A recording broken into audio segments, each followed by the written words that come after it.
Fear stops us from achieving our true greatness. Are you a professional woman who is feeling stuck, unmotivated, or burned out? Are you worried about your wellness? Are you letting fear stop you from crushing your goals? If you answered yes to any or all of these, then this is the podcast for you. Dr. Charmaine Gregory, night shift emergency physician, burnout thriver, and wellness champion, along with everyday heroes just like you, will explore how to face fear in our lives and emerge victoriously.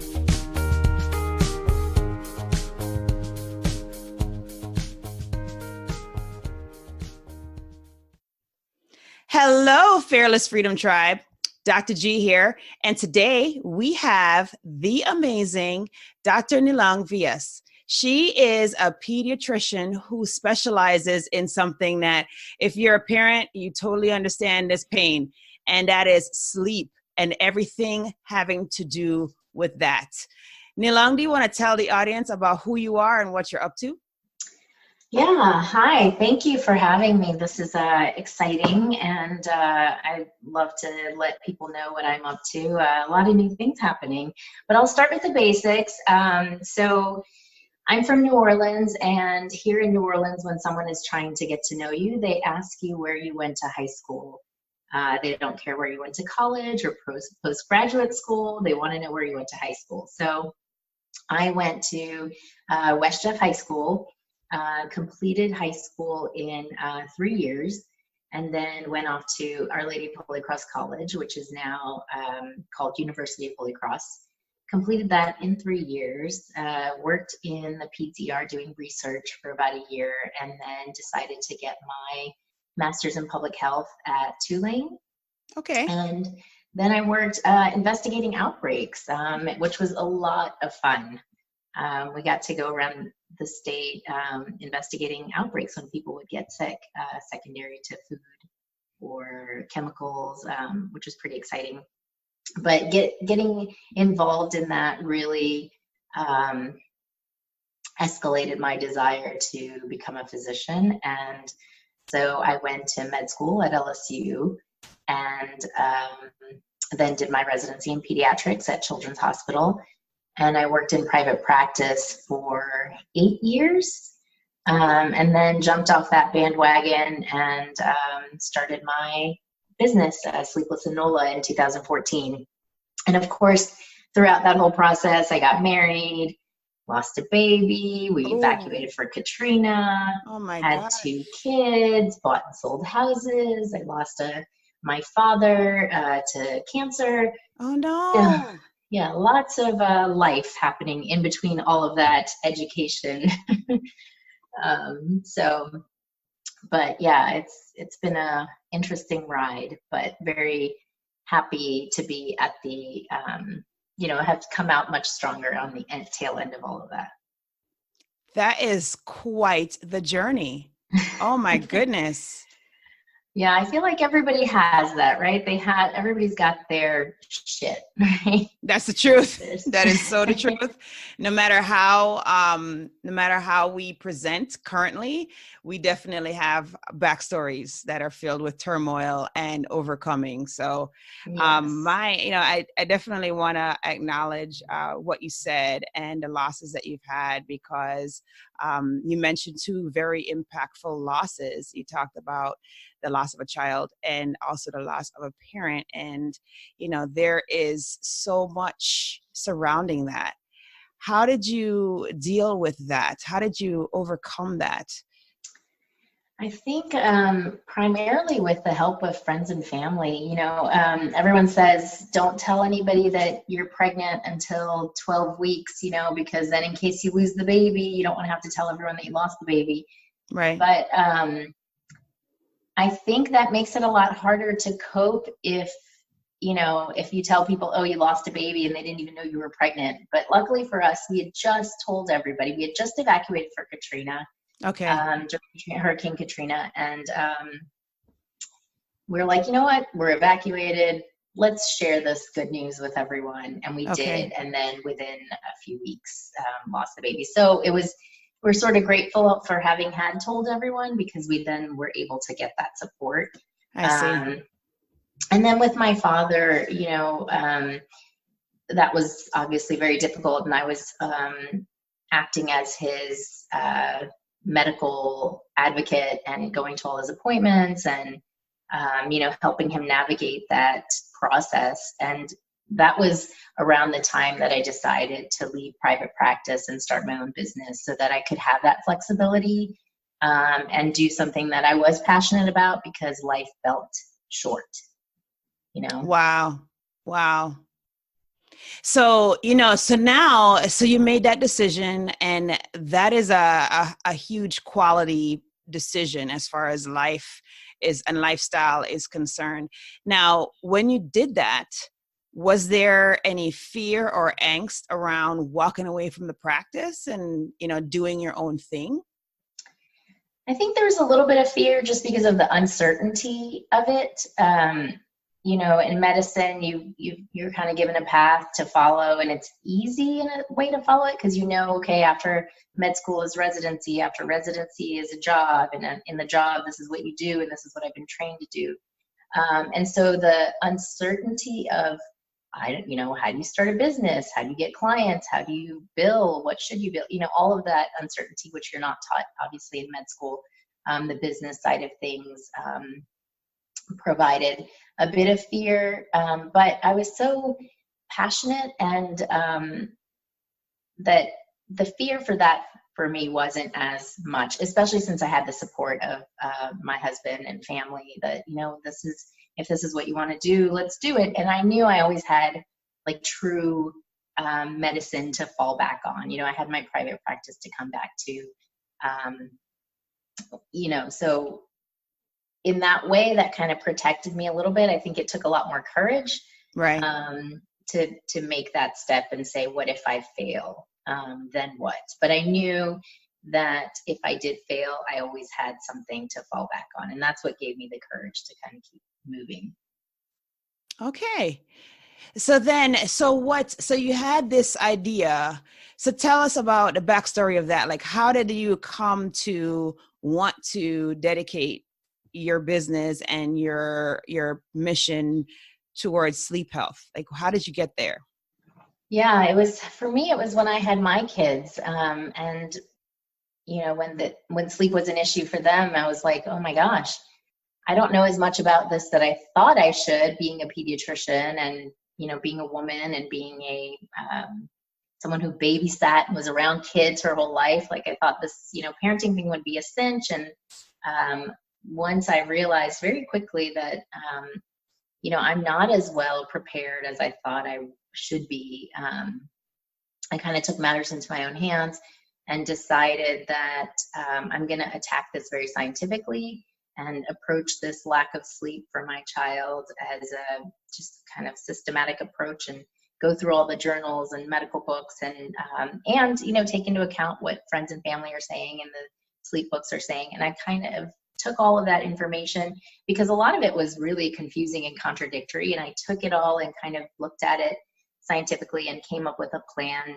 that I then put into practice for my son. And when things started working better for him, he started sleeping better, he started eating better, he was overall just generally happier. And when I started getting compliments from everybody, oh, your child's so happy, you're so lucky. And I was like, oh no, this is hard work. It's hard work. Not luck. Exactly. And so I got the confidence then to teach other, because I was still in private practice at the time. So I was teaching, I started teaching friends and family, and then I started teaching my patients at work, and then started doing consults at work.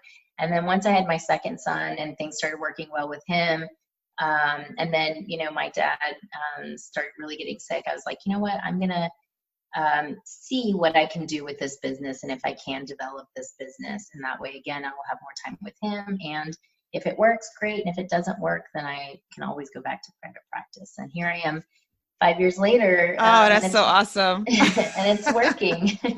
That is so awesome. I totally get geeked and inspired when I see, women like us doing their businesses on, like other things besides medicine. And it's just, or even within medicine, but like, Right. it is just so inspiring to see us like utilize that skill set that is kind of dormant when you are kind of going through the mill, like you describe, of the whole medical track, like everything is expected. The next step is defined for you.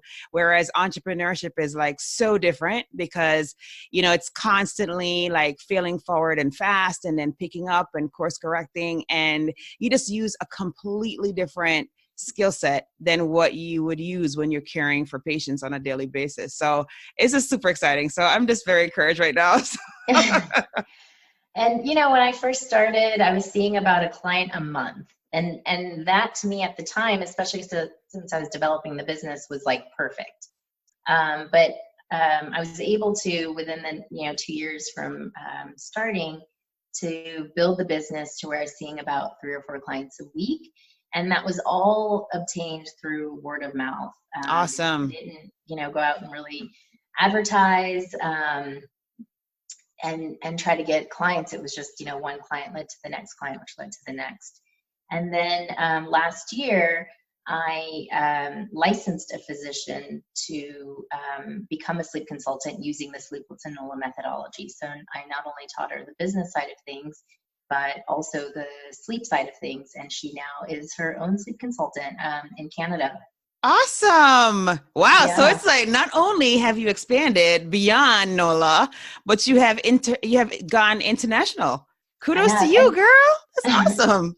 And my clients have gone international as well, because I can, if the client is local, obviously I'll go to their homes to do the consultation.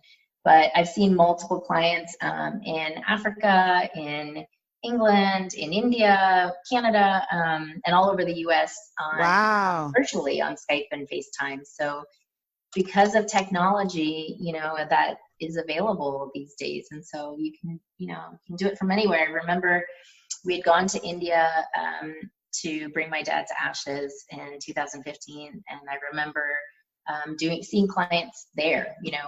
I shouldn't have been working, but I was. And wow. I did consultations from India. So the time change was a bit of a challenge. But yeah, I was thinking, like, how did you maneuver that? It still worked. And that's the amazing thing about this type of business model, I guess, is that I can work from anywhere. No, that's great. That is great. And, it's funny because like you basically developed your business from a pain point that was your own, Yes. So that's like the best because you're like basically paying it forward, something that you benefited from. So that's incredible. That is really incredible. I've had so many clients tell me you've, of course, helped my child sleep through the night and is sleeping, better naps and all that stuff, which is a given. But they've said, you've helped my marriage. We were like on the verge of divorce. My husband was sleeping in the guest room. I was sleeping with the baby in our room. We never saw each other because I didn't want him to come into the room for fear of waking the baby. And got it. Then he'd go off to work, so he couldn't really help me overnight. And this has changed our life and changed our relationship. So that's what, when things do get hard in the business, that's what keeps me going. Wow. And this year I'm planning on scaling the business so that it is more available and affordable to everybody. Okay. So I actually pitched the business at Idea Village, is a corporation here in New Orleans that helps new businesses and entrepreneurs, small businesses, have access to mentorship and potentially funds to scale their business. And so I participated in a pitch competition this past week and got up in front of multiple investors and judges and pitched the business idea of scaling it. Okay. And creating training modules and video modules so that others can be either trained as physicians to become sleep consultants, or as well as other families can be trained on this process for their children, depending on the age of the child. And it went really well. And that was my biggest fear. That's, if we're going to talk about fear, that my fear was getting up in front of people and speaking, the public speaking portion of it, but just speaking about me and myself. It's one thing if you're presenting about, a study or something, you're just sort of there to convey information. Right. But to get up and sort of toot your own horn. Yes, which we don't really like to do. Yeah. And on top of it, to say, you know what, this is my plan. This is how I want to move my business forward. And this is what I need from you, Nice. And it was an empowering experience. The day of, I told my husband, I'm not going to do it. Or if I do it, I'm just going to read cards. I'm going to read my cards because that's just what I'm going to do. I can't get up there and just speak. And he's like, if you have to read your cards, that's just what you have to do. And then we got there, and the organizers of it were like, oh no, there's no cards. OMG. Yeah, you have to do this. And, and I knew it. It was just, I wanted that security blanket because right. If I got nervous, which I do when it comes to public speaking, I wanted that security blanket. And when they said no, that fear really kicked in. I feel like I remember when I took a public speaking class in college, I feigned illness. I feigned all kinds of things to get out of having to get up in front of an audience and speak. And in med school and residency, you have those moments where you're supposed to present a patient or whatever. Right. But it always seemed like it was in small groups. And we did have to do like a morning report or whatever, Right. But it wasn't that often. And I feel like I've done so much more public speaking with this business than I have in the past with anything else. I don't have as much fear with it as I did when it involved things with medicine, because I have so much more passion about this, but it's still a source of fear. Even today, when I was like, oh my gosh, I had to get on this podcast. Yeah, my heart was racing a little bit until we hit record. Awesome. And now I'm fine, but it's still, and that's one thing I do want to work on, is to kind of figure out how not to be so fearful and tell myself like, it's going to be fine. And if it isn't, who cares? So you fix it, you figure out what it was that didn't work and do it better next time. There was a girl that was also pitching at the competition, and I was like, oh my gosh, I'm so nervous. Are you nervous? And she's like, you know what? My father was a diplomat. So I grew up around him speaking publicly. Okay. And I kind of learned that you have to just speak from your heart, and you have to get up there and say what you have to say, and realize that you are the expert and people are there to listen to you. Mm-hmm. And if you mess up, most likely you'll be they're not going to know. Yeah. You'll be the only one that knows it. And right.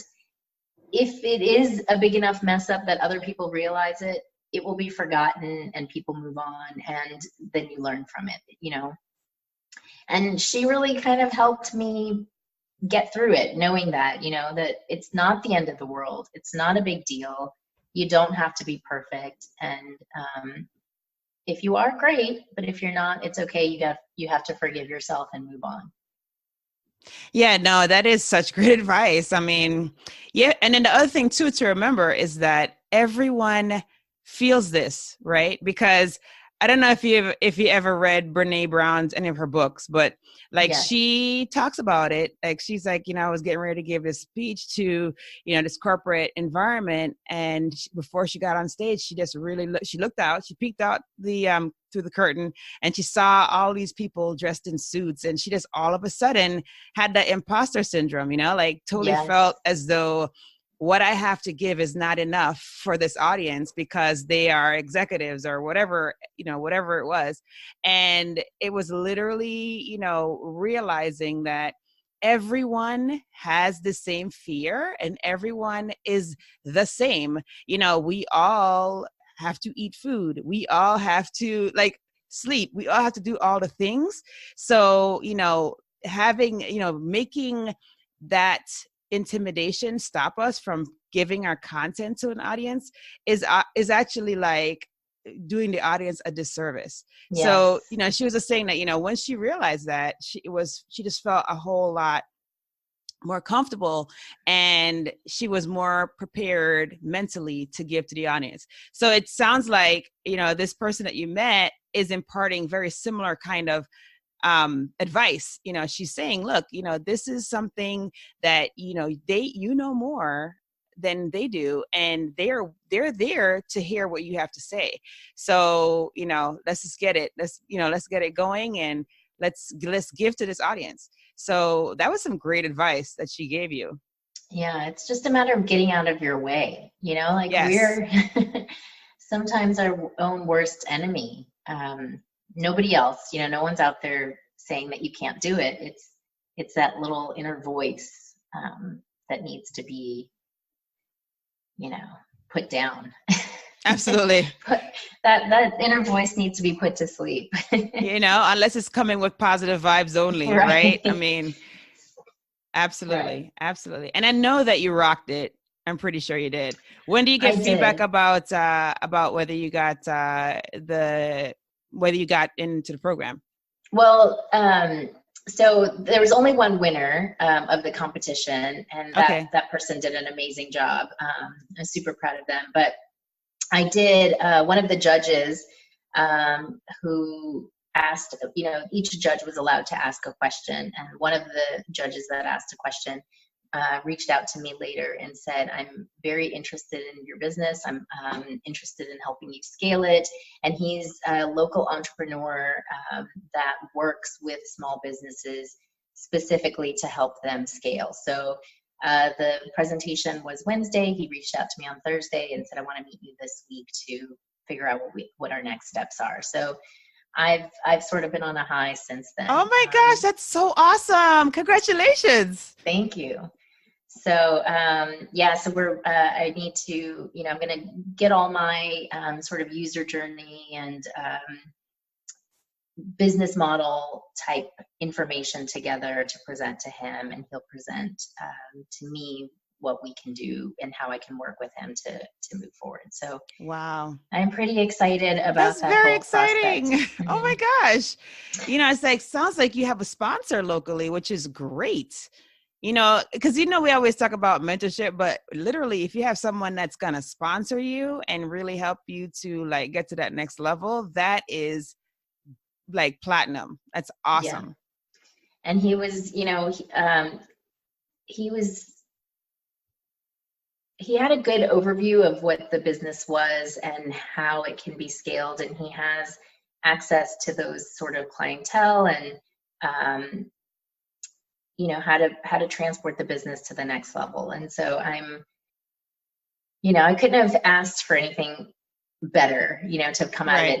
And I know that it all happened because I was able to push through that fear, because I was so close to saying, I'm not going to do it. I'm not going to do it. I don't think I can do it. Right. I can't get in front of all those people and pitch this business. I just can't do it. But I did, and I was so proud of myself at the end of it. And then, that little voice says, look, see, you built all that up for nothing. Like you don't need to be this scared. You can do it. Wow. Yeah. Yeah.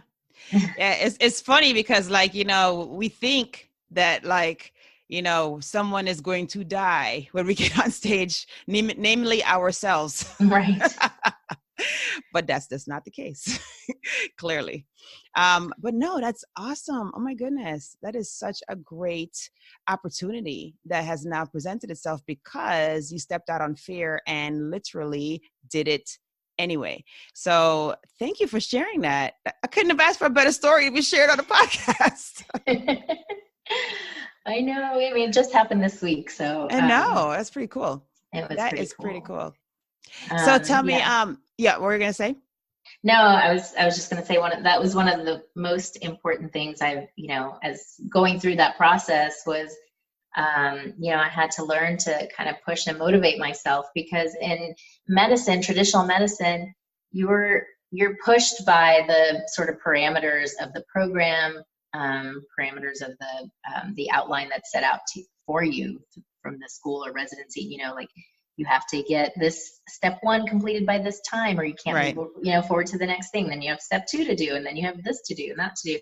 And that kind of guides you through the process. Whereas in a business such as this, or any business that it's your own, there is no format. Correct. And having to make sure things are done in a timely manner, especially in an industry like mine that is sort of service industry oriented, you know, I feel like I have to push myself a lot harder now than I did through med school and residency. Granted, yes, you do have to push yourself to get through all of those parameters set aside for you as well, but at least those parameters are preset. Here, you have to not only create the parameters for yourself, but then try to make those milestones also. Yeah. And keep yourself accountable, you know, and progressing, because, and saying, you know what, I could be okay with the status quo and be okay with seeing a client a month. And that's, you know, I feel successful doing that. Or saying, no, that's not enough for me. I want to do more. And then figuring out what that balance is between pushing yourself and how hard you should push yourself, and when it's too much because it's interfering then with your personal life and your family life, and, you know, and figuring out that balance. I feel like that's the hardest thing in having a business, because it's your baby. It's your other baby. Yes, the third or fourth child. Yes. Definitely, for sure. Yeah. Oh man. Yeah, no, that's some good pearls, because I'm sure there are definitely folks who are listening to this who are considering, you know, starting businesses based on passion projects or pursuits. And it's good to hear that, you know, one has to have some level of self-motivation, you know, to keep it going. You know, to basically, I think for me, I honestly feel, and again, I do all the businesses that I am involved in are on a part-time basis, because I'm still working full-time as a doc. But, you know, it's like, there's definitely a lot of moments when you are saying, man, I just want to watch Netflix. I don't really want to do anything. I have to do with this business right now, you know, but then you have to say, no, I can put in like even half an hour on the business stuff, and then I could go watch Netflix. There's a lot of like that going on. So yeah, no, the self-motivation piece is huge, because, and then the balance, because you definitely want to have like time blocks and do things that are going to interfere with your remaining portions of your life, because that's very important. Yeah. And that's part of the reason, you know, I went into a business that I could have that flexibility. So, you know, last week I went on a field trip for my son, and I was able to block out that portion in my schedule. And there's no way I would have been able to do that, you know, working in private practice, like cancel patients, you know. Right. That's not going to fly. They let you know ahead of time at school, you know, that there's a field trip coming up, but still, I mean, so, you know, we're booked out months in advance in general pediatric practice for well visits and that sort of thing. So that just wasn't possible. So I feel so grateful that I am able to have that.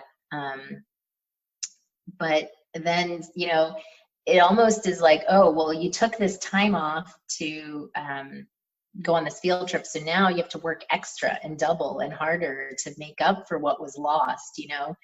I never have that, oh, I should just watch Netflix. Right. For me, it's like, what more can I do? I'm always like working down to the minute, down to the wire, until I have to go pick up the kids, or I have to make dinner, or I have to. Right. You know, it's tough juggling it all, but I wouldn't have it any other way.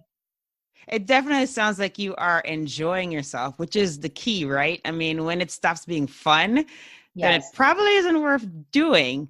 So that is an amazing marriage, to have a business that you love, that you're passionate about, and that is starting to have some great successes. So, you know, that's awesome. That is awesome. Yeah. And that's what I would stress to the listeners as well, you know, as far as if they're thinking about starting a business and they're, you know, stopped by fear, is that first identify what that fear is for yourself, and say, you know, is it the fear of failure? Is it the fear of not knowing what to do? Is it the fear that you won't be passionate or that you won't be happy, you know, identifying that fear and then attacking it in those little bits and saying, okay, if it is the fear of not knowing what to do, how can I fix that? Okay, I can take a business class, or I can take you know, a development class, or whatever it is to help mitigate that fear, you know, because most of the time there is a solution, and it's getting out of your way and attacking that solution or finding that solution. So it's doable. It's just a matter of getting out of your way. Right, exactly. Wow.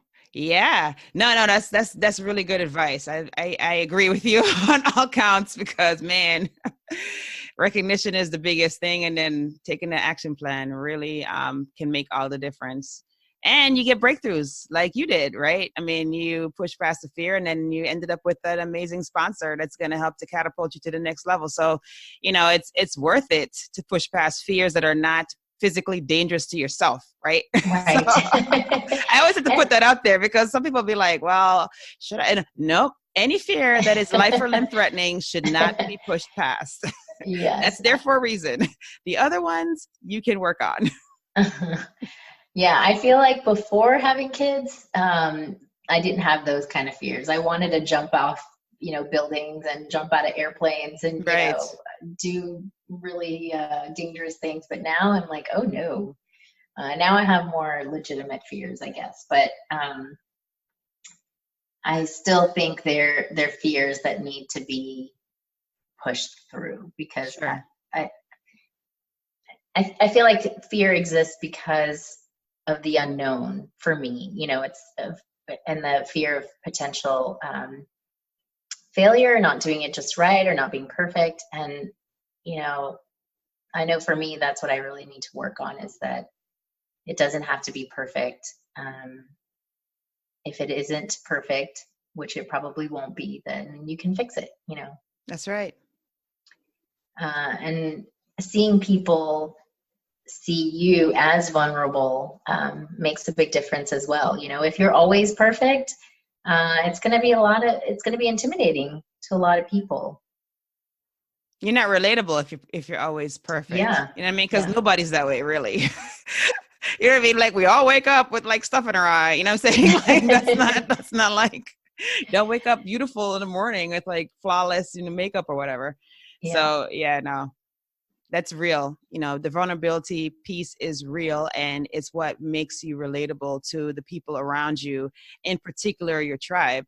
You know, so, you know, I think that probably a huge draw for your business is the fact that, you know, you went through the pain, and you are, you know, open about that. And so people are relating to you in that way. And it's that deep relation that makes the business even more powerful. You know what I mean?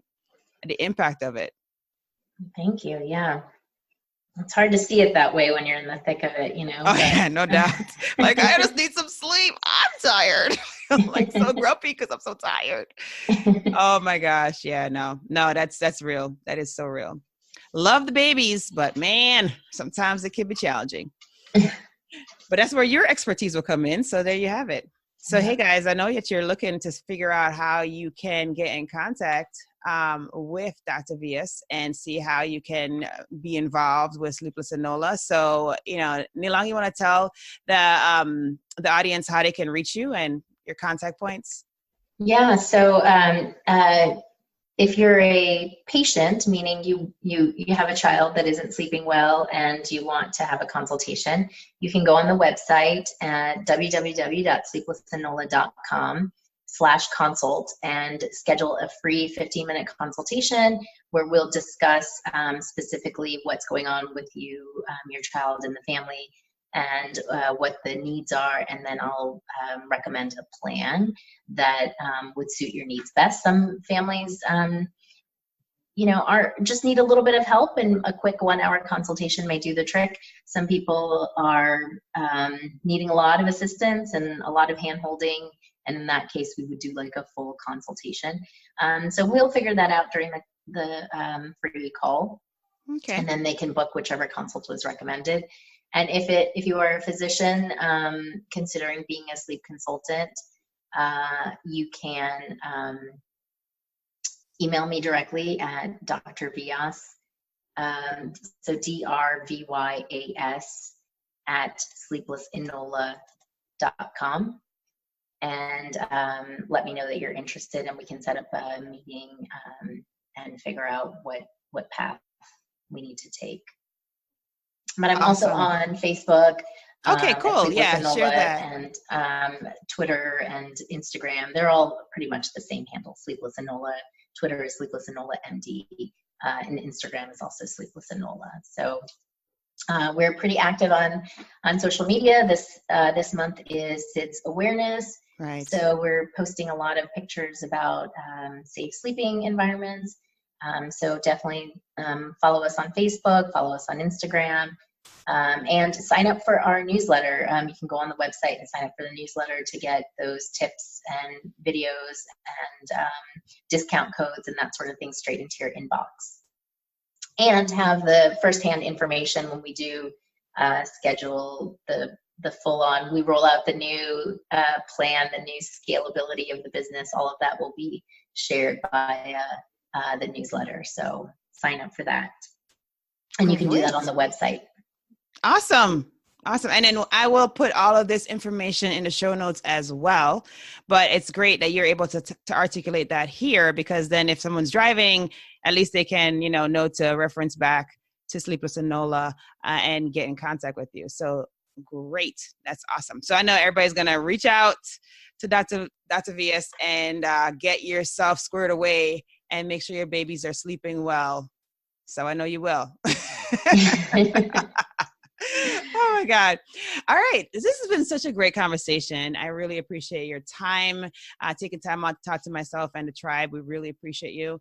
And we are at that point in the show where we do the fill in the blanks. Are you ready? I think so. All right. Okay. So the first one is, if I am fearless, I will move more seamlessly on my path. Nice. And then the second one is, to me, fearless freedom means not being held back, secondary to fear. Love it.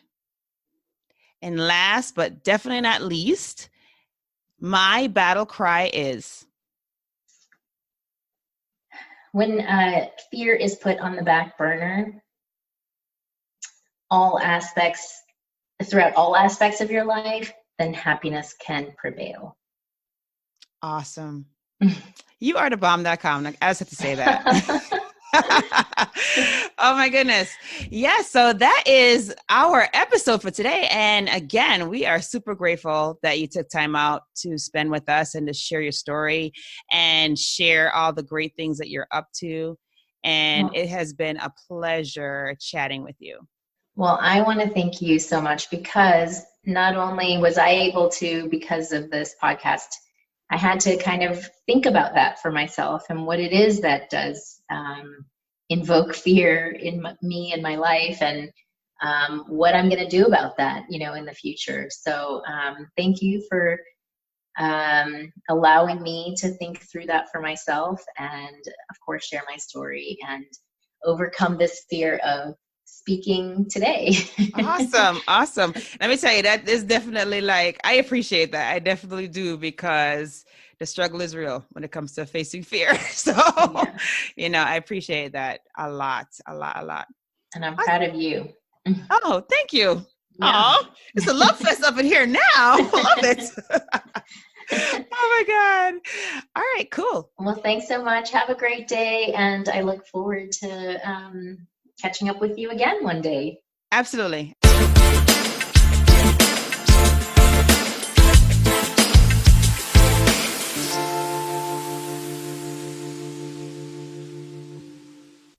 Thank you for joining us today on this journey. Fear is all around us. It strives to stop us from achieving our greatness. We have the tools to be overcomers. By sharing our stories, supporting each other, and doing self-reflection, we can do this. If you found value in this conversation today, please be sure to subscribe to and share this podcast with your friends. By going to your favorite podcast platform, leaving a review and a 5-star rating, you will help to get the word out about it. And that is much appreciated. Thanks again for spending time with us. I appreciate your time and your attention. It is my hope that you will punch fear in the face today and that you will be strong, be brave, and unleash your greatness.